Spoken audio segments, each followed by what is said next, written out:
नमस्कार दोस्तों, मैं हूं पंकज और आप देखना शुरू कर चुके हैं वली गुरु क्लासेस। तो आज का वीडियो द्विघात समीकरण के क्वेश्चन से संबंधित है। जैसा कि अगर आप मेरे रेगुलर सब्सक्राइबर होंगे तो आप देख रहे होंगे अभी लगातार द्विघात समीकरण का क्वेश्चन चल रहा है। तो आज भी जो है हम लोग एक स्पेशल टाइप का द्विघात समीकरण का हल करेंगे। वो जो प्रश्न में दे देता है डायरेक्ट कि कहता है ये नहीं, इसे पूर्ण वर्ग करके ही समीकरण को हल करें। तो उसको हम लोग किस प्रकार से हल करेंगे, यानी द्विघात समीकरण का हल पूर्ण वर्ग करके इस विधि से आप हल कीजिए। तो उसको किस प्रकार से हल करेंगे वो हम इस वीडियो में सीखेंगे। तो चलिए देर नहीं करते हुए शुरू करते हैं और देखते हैं आज का ये ज़बरदस्त वीडियो। तो चलिए इस वीडियो का पहला सवाल देखिए क्या कहता है। 4y² जोड़ 4√3y + 3 = 0 को वर्ग पूरा करके हल करें।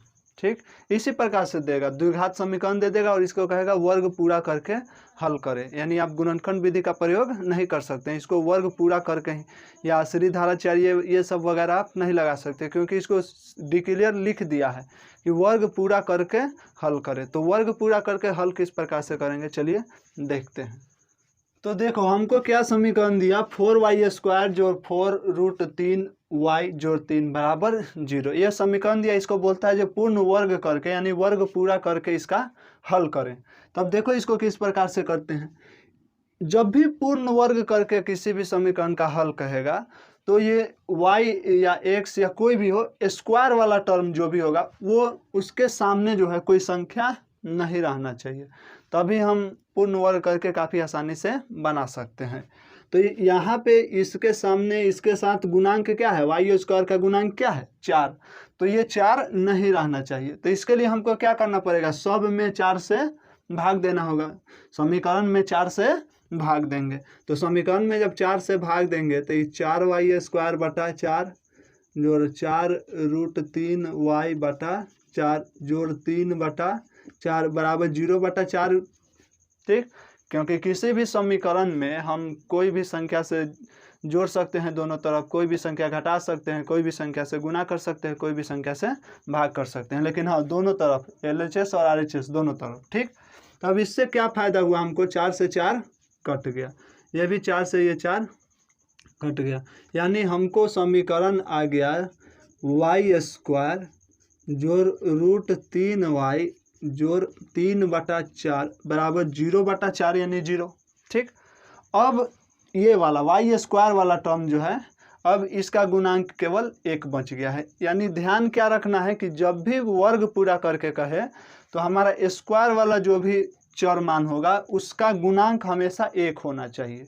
ठीक, इसीलिए हम 4 से भाग दे दिया। अगर यहाँ दूसरा कोई संख्या रहता तो उसको काटने के लिए हमको जो करना पड़ता करते, लेकिन यहाँ स्क्वायर वाला का गुणांक कितना होना चाहिए, 1 होना चाहिए। ठीक, यहाँ तक समझ गए।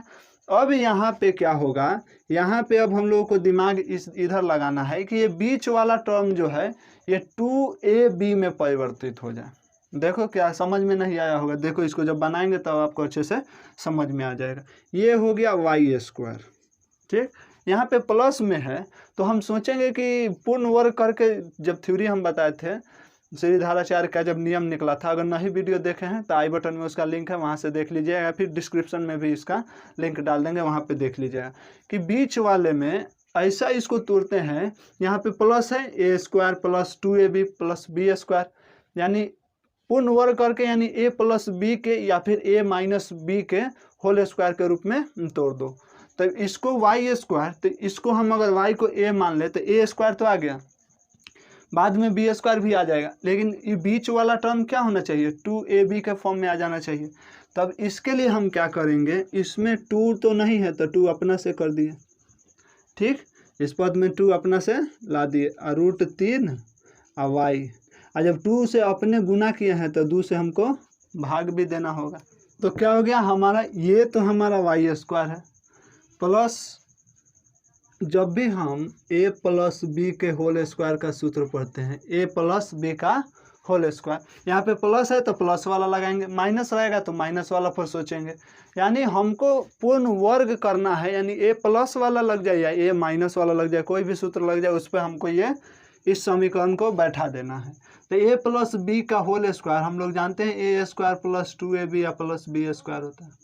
ठीक, अब इसको हमको 2ab करना था तो हम देखें यहाँ पे 2 तो है नहीं कहीं, तो अपने मन से 2 से गुना 2 से भाग कर दिए, कट जाएगा तो फिर उतना ही आएगा।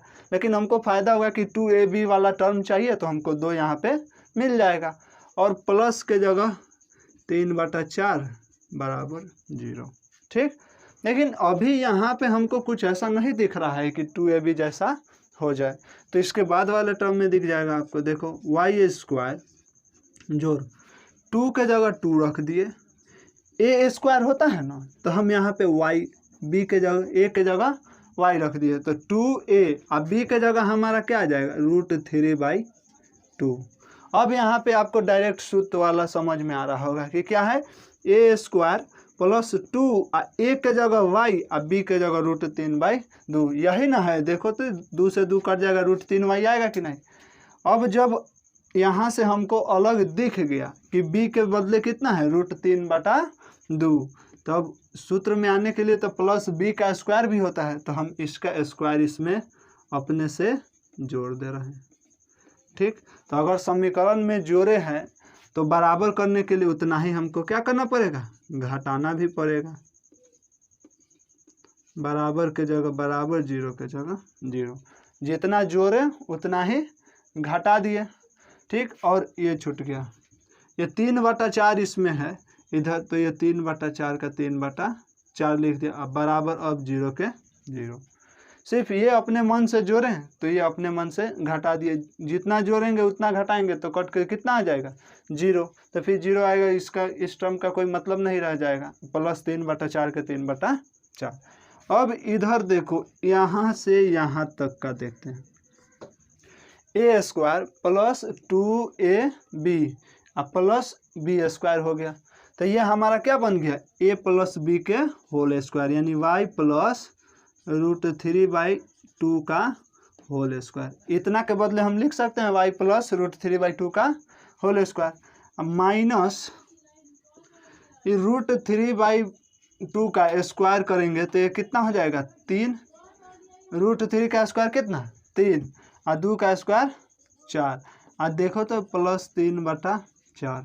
अब ये प्लस वाला माइनस वाला आपस में तो कट जाएगा, नहीं कटेगा, जितना जोड़ना है उतना ही घटाना है, तो क्या हो गया, ख़त्म हो गया। यानी ये तो काफ़ी आसान वाला हो गया। चलो अगला सवाल देखेंगे इस, ये क्या हो गया, y प्लस √3/2 का होल स्क्वायर बराबर आ गया हमको 0, यानी अब स्क्वायर इधर आएगा तो रूट होगा, 0 का रूट कोई असर करेगा नहीं, यानी y बराबर हमको आ गया प्लस माइनस √3/2। अरे स्क्वायर है इधर, इस 0 का स्क्वायर कितना होगा 0 होगा, तो यानी y प्लस √3/2, आ जब वहीं वर्गमूल इसका आएगा तो प्लस माइनस बाहर आ जाएगा, तो y बराबर क्या हो गया प्लस माइनस √3/2, यानी y का मान कितना आ गया प्लस √3/2 और एक बार माइनस √3/2। तो उम्मीद करते हैं कि पहला प्रश्न आसान भी था, वर्ग पूरा करके भी, वर्ग पूरा करने में सिर्फ हमको एक ही चीज़ ध्यान में रखना है, कौन सा चीज़, कि बीच वाला जो टर्म है, पहला चीज़ ध्यान में रखना है कि जो भी स्क्वायर वाला टर्म है, यानी जिसमें 2 द्विघात मतलब है, जिस पर 2 घात है, उसका जो है गुणांक कोई दूसरी संख्या नहीं रहना चाहिए, सिर्फ 1 रहना चाहिए। यानी 1 का मतलब क्या, एकरा आगे कुछ भी ना रहना चाहिए, 1 तो छुपा रहता है ना, तो 2, 3, 5 दशमलव में रूट में कुछ भी नहीं रहना चाहिए। अगर है तो उसके लिए आपको जो करना पड़े, जोड़ घटाओ गुना भाग जो करना पड़े करो, लेकिन इसको अकेला छोड़ना है। और जब इसको अकेला करेंगे उसके बाद बाकी सब जो बचेगा, जो बीच वाला टर्म बचेगा, बीच वाला टर्म को किसी भी तरह तुम 2ab के फॉर्म में लाओ, वही काम के यहाँ 2ab के फॉर्म में ला दिए। उसके बाद तो जो b है जितना आया उतना का स्क्वायर जोड़ भी दिया, उतना का स्क्वायर घटा भी दिए, तो जोड़ घटाव करने से कोई असर आया नहीं, और 3/4 के 3/4 उतार दिए। अब देखें इसका, तो y प्लस √3/2 का होल स्क्वायर हो गया, √3 का स्क्वायर किए 3 और बटा में 2 का स्क्वायर किए तो 4 और प्लस 3/4 बराबर 0, माइनस प्लस अपने में कट मार के 0 हो गया। अब ये कितना हो गया, y प्लस √3/2 का स्क्वायर बराबर 0। अब स्क्वायर उधर जाएगा तो रूट में 0 के रूट कितना 0 आएगा, तो y बराबर प्लस माइनस √3/2। तो उम्मीद करते हैं कि ये आसान था, यानी वर्ग पूरा करने में भी ये थोड़ा आसान क्वेश्चन था। अब अगले प्रश्न पर देखिए, थोड़ा टफ होगा। वर्ग पूरा करके ही उसे सॉल्व करना होगा। तो चलिए अब अगले प्रश्न पर चलते हैं। चलो दूसरा प्रश्न देखो, यह भी है वर्ग पूरा करके ही समीकरण को हल करें। देखो प्रश्न क्या कहता है, 5x² - 6x - 2 = 0 को पूर्ण वर्ग पूरा करके हल करें। द्विघात समीकरण है, इसको हल करना है वर्ग पूरा करके। देखो क्या समीकरण दे रखा है हमको, 6x कितना दिया है समीकरण, 5x² - 6x - 2 = 0, यही दिया 5x² - 6x - 2 = 0। अब इसको हमें हल करना है वर्ग पूरा करके, गुणनखंड से नहीं करना है।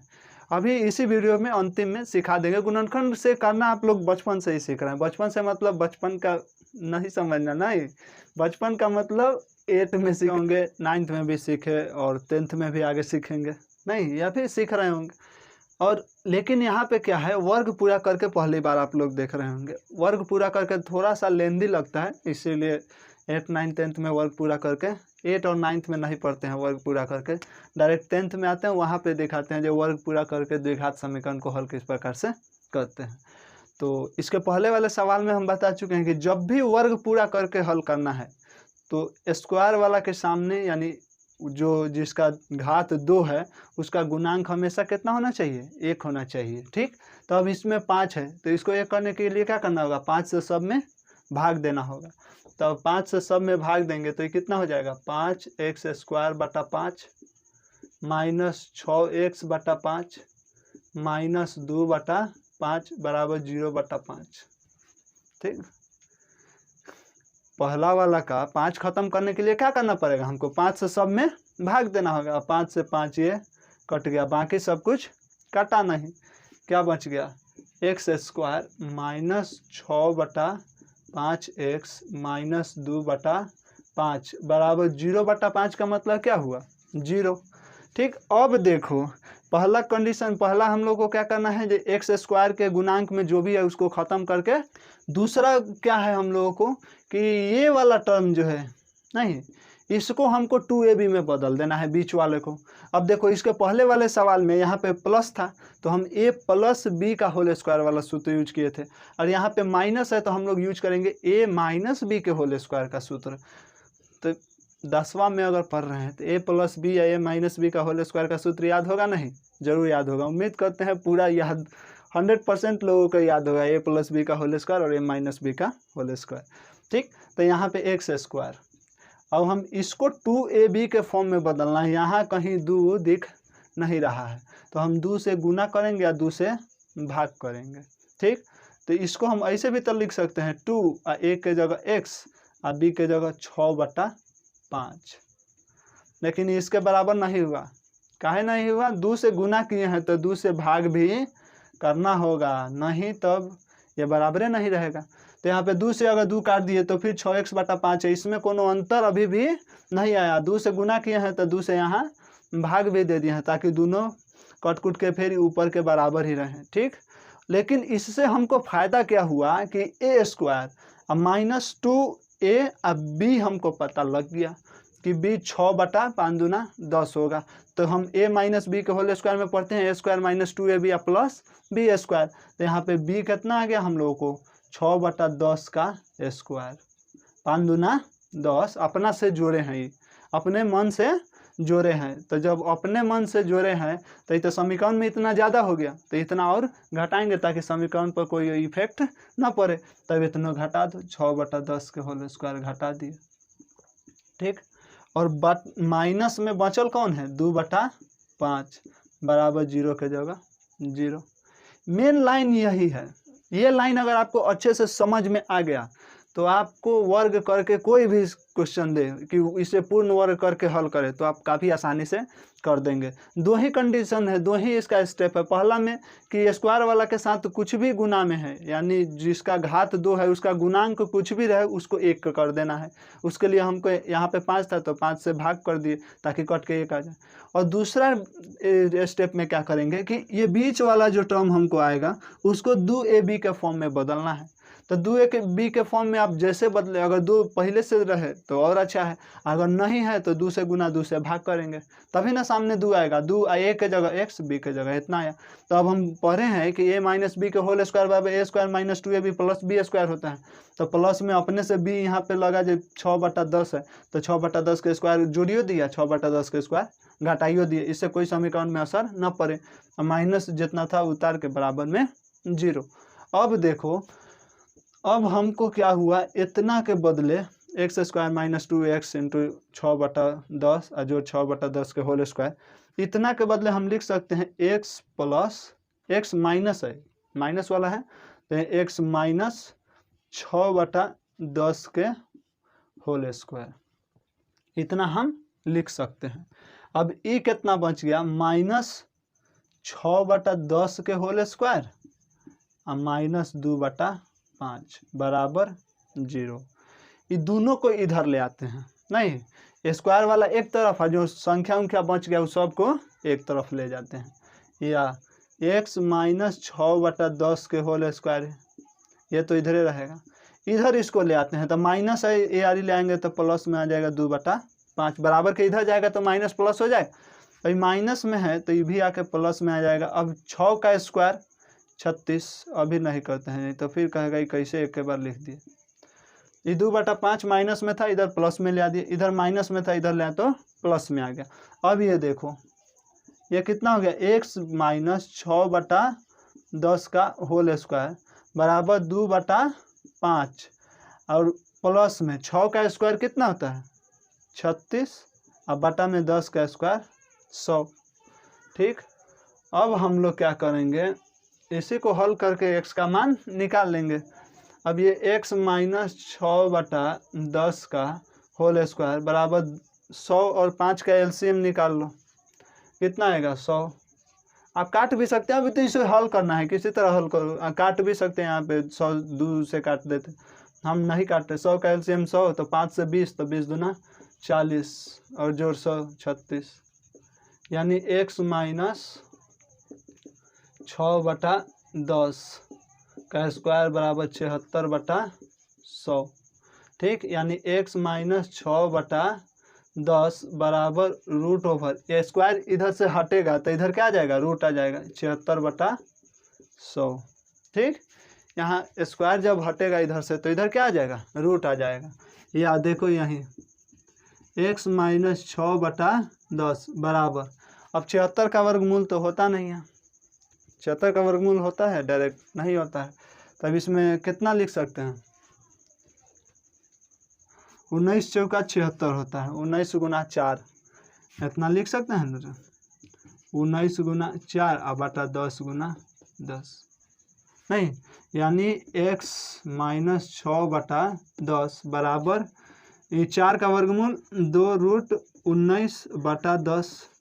ठीक, 2 से इसको काट देते हैं, 2 × 5 10, यानी ये x माइनस 6/10 बराबर आ गया √19/5, कितना आ गया √19/5, यानी x बराबर यह प्लस माइनस 19/5 आया, रूट जब हटा है, जब वर्गमूल निकलेगा तो इसमें क्या हो जाएगा, प्लस माइनस अपने से लग जाएगा, यानी x बराबर ये माइनस में है उधर जाएगा तो प्लस में, तो 6/10 और प्लस माइनस √19/5। ठीक, यानी x बराबर ये 5 और 10 का लघुत्तम कितना 10, तो 6 और प्लस माइनस 2√19। अब इसमें से भी कॉमन आ सकता है, x बराबर 2 कॉमन ले लेंगे तो यहाँ कितना बचेगा 2 तिहाई 6, तो 3√19 और बटा में 2 गुना 5, 2 से 2 कट गया, यानी x का हमारा 2 मान आ गया, क्या आ गया, एक बार √3 प्लस 19, 3 प्लस सीधा 3 आएगा, रूट तो 19 पे है ना, तो यहाँ पे एक बार x बराबर 3 प्लस √19/5, 3 प्लस √19/5 और एक बार माइनस वाला 3 माइनस √19/5। ठीक, तो उम्मीद करते हैं कि यह भी प्रश्न काफ़ी अच्छा सवाल था ये। पहले वाले सवाल में क्या था, बराबर ये यहाँ पे डायरेक्ट 0 आ जाता था, लेकिन इसमें थोड़ा उससे पहले क्वेश्चन से थोड़ा लेवल बढ़ा दिया। तो उम्मीद करते हैं कि ये सवाल आप अच्छे से समझ गए होंगे। तो चलिए अब अगले प्रश्न पर चलते हैं। चलो, तो वर्ग पूरा करके आप 2 सवालों में समझ गए होंगे जो किस प्रकार हो रहा है, और गुणनखंड वाला भी समझ ही लीजिए। काफ़ी आसान है, लेकिन चलिए एक ही वीडियो में जब दोनों विधि है तो दोनों विधि हम आपको समझा देते हैं। लेकिन बेसिकली मेन हमारा मकसद था जो वर्ग पूरा करके आपको अच्छे से समझा दे। गुणनखंड वाला आप पहले से भी जान चुके होंगे अच्छे तरह से, आप 8 में पढ़े होंगे, 9th में पढ़े होंगे। लेकिन चलिए उस पर भी एक सवाल देख ही लेते हैं। क्या कहता है कि √3x² प्लस 16x प्लस 13√3 बराबर 0। इसका हल करना है गुणनखंड विधि से। काफ़ी आसान है। देखो क्या करना है। गुणनखंड विधि में जब हम समझाए थे, ये थ्योरी इसका पढ़ा रहे थे, तब उसमें ध्यान देना, उसमें भी हम समझाए थे गुणनखंड विधि से। ये बीच वाले को आप जानते भी होइएगा, एक बार और समझ लीजिए। बीच वाले को इस तरह से खंडित करते हैं, इस तरह से तोड़ते हैं कि जोड़ने पर ये आ जाए और गुना करने पर इस दोनों के गुणनफल के बराबर आ जाए। गुणनखंड विधि में यही ध्यान देना रहा। तो देखो यहाँ पे √3x², ठीक, और प्लस, अब इसको तोड़े कितना कि इतने आए और गुना करने पर इसके बराबर आ जाए। तो इसको गुना करेंगे तो कितना आएगा बच्चे, इसमें कन्फ्यूज, रूट वाला देखते हैं, और रूट व गुना काफ़ी आसान है। देखो 13√3 है, इसमें √3x² है, तो √3 में √3 से गुना होगा तो 3 हो जाएगा। 2 बार √3 गुना √3 तो कितना हो जाएगा 3, और यहाँ 13, तो 13 तिया 39x² आ जाना चाहिए। कितना आना चाहिए 39x²। तो इसको 16 के देखो, तो अगर हम 13x प्लस 3x कर दें तो जोड़ेंगे तो 13 3 16x, और गुना करेंगे तो 13 तिया 39x आ जाएगा। यानी हमारा गुणनखंड अब सही है, 13√3 बराबर 0। ठीक, अब इस दोनों में जो कॉमन मिले वो कॉमन ले लो। तो यहाँ पे √3x² है, यहाँ पे 13x है। क्या हमको कॉमन आ रहा है, सिर्फ x कॉमन आ रहा है। तो √3x plus 13 plus √3, x common नहीं आ सकता है क्योंकि यहाँ पे x है, यहाँ पे x नहीं है। तो इसमें हम क्या किए, √3 कॉमन ले लिए। क्यों, देखो 3 में भी √3 छुपा हुआ है, क्योंकि 2 बार जब √3 को गुना करेंगे तब हमारा 3 आ जाएगा। तो हम इसमें से एक कॉमन तो ले सकते हैं, तो एक कॉमन ले लिए तो कितना बच गया, √3, x के जगह x, हम प्लस ये 13 में से 13√3 में से √3 कॉमन ले लिया तो बचा 13 बराबर 0। गुणनखंड सही हुआ कि नहीं, इसको चेक करने के लिए ये भी ध्यान दीजिएगा कि ये बीच वाला जो टर्म है ना, दोनों तरफ बराबर आना चाहिए। अगर बराबर नहीं आ रहा है, इसका मतलब गुणनखंड आप गलत किए हैं। देखो यहाँ √3x प्लस 13, यहाँ √3x प्लस 13, यानी जो भी आप गुणनखंड कीजिएगा ये दोनों हमेशा बराबर आएगा। अब इसको लिख लो, कितना आएगा, x प्लस √3, और ये आ जाएगा √3x प्लस 13 बराबर 0। अब दो संख्याओं का गुणनफल अगर 0 है, इसका मतलब या तो ये 0 है या न तो ये 0 है। अब दोनों को बारी बारी से क्या करेंगे, 0 के बराबर कर देंगे। तो एक बार x प्लस √3 बराबर 0, और एक बार √3x प्लस 13 बराबर 0, यानी x बराबर -√3, प्लस में है इधर तो उधर जाएगा तो -√3, या फिर √3x बराबर 13, यानी x -13। ध्यान रहे यहाँ पर प्लस है, उधर जाएगा तो क्या हो जाएगा माइनस, यानी x बराबर -13, x बराबर -13 बटा √3। तो हमको x का 2 मान कितना गया है, एक बार आ गया -√3 और एक बार -13 बटा √3। ध्यान देना ये रूट के अंदर माइनस नहीं है, बाहर है। रूट के अंदर अगर माइनस में आता तो ये वास्तविक मान अवे नहीं करता, यानी ये बाहर है। -√3 और -13 बटा √3। तो उम्मीद करते हैं कि पूर्ण वर्ग करके, तो उम्मीद करते हैं कि गुणनखंड विधि से किस प्रकार से समीकरण का हल होता है, द्विघात समीकरण का आप समझ गए होंगे। ये काफ़ी आसान है, गुणनखंड करके आप क्लास बार बार मैं बोल रहा हूँ, आप 8 में भी पढ़िएगा, 9th में भी पढ़िएगा, और यहाँ पे 10th में भी पढ़ रहे हैं, तो ये आप अच्छे से समझ रहे होंगे। चलो गुणनखंड पर एक और सवाल देखते हैं। क्या कर रहा है, y² प्लस 3y माइनस 18 बराबर 0, y² प्लस 3y माइनस 18 बराबर 0 गुणनखंड विधि से हल करें। काफ़ी आसान सा है, 8, 9, 10th लगातार पढ़ रहे हैं तो एकदम आपको हमारे वीडियो से पहले आपको बना देना चाहिए ये सवाल।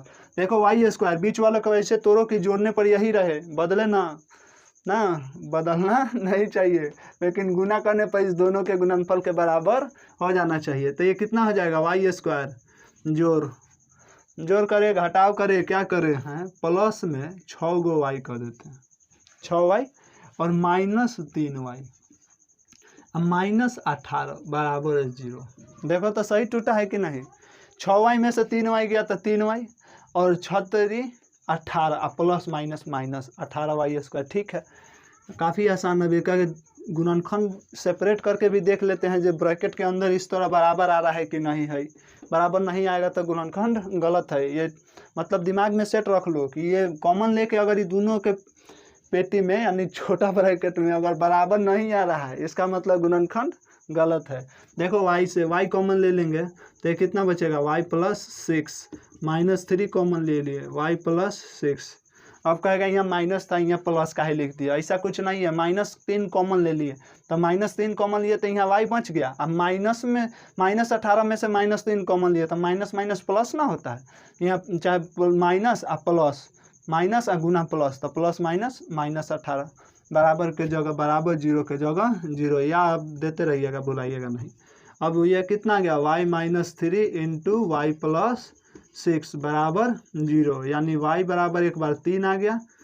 अब कहेगा डायरेक्ट काहे लिख दिए, यानी अब दो गो का गुणनखंड 0 है। इसका मतलब एक बार ई 0 होगा, एक बार ई 0 होगा, यानी y -3 बराबर एक बार 0 रखेंगे, एक बार y प्लस 6 बराबर रखेंगे 0, यानी एक बार y बराबर 3, एक बार y बराबर -6। तो हमारा y के दो मूल क्या आ गए, y के दो मूल बोलो चाहे हल बोलो, समीकरण का हल निकालिए तो y का मान लिख देंगे डायरेक्ट। तो y का दो मूल कितना आ गया, 3, -6, या y बराबर अगर सीधा बोले जो समीकरण को हल कीजिए तो y बराबर 3 -6, यही आप आंसर लिख सकते हैं। तो थोड़ा लंबा वीडियो हो गया, कोई दिक्कत नहीं है। उम्मीद करते हैं कि आज का वीडियो आप समझ गए होंगे कि वर्ग पूरा करके द्विघात समीकरण को किस प्रकार से हल किया जाता है या फिर गुणनखंड से किस प्रकार से हल किया जाता है। इस पर हम दो सवाल लेकर दोनों विधि पर बता दिए। तो उम्मीद करते हैं कि आज का वीडियो अच्छा लगा होगा। अगर अच्छा लगा है वीडियो तो वीडियो को लाइक कीजिए, अपने दोस्तों में शेयर कीजिए, और हाँ, चैनल पर नए हैं तो चैनल को सब्सक्राइब कर लीजिए। आप बेल नोटिफिकेशन ऑन जरूर कर लीजिएगा, बेल घंटा प्रेस कर लीजिएगा, ताकि जब भी हम वीडियो डालें आपको नोटिफिकेशन पहुंच जाए। तो चलिए आज के वीडियो में इतना ही, तब तक खुश रहिए, खुशियाँ बांटते रहिए।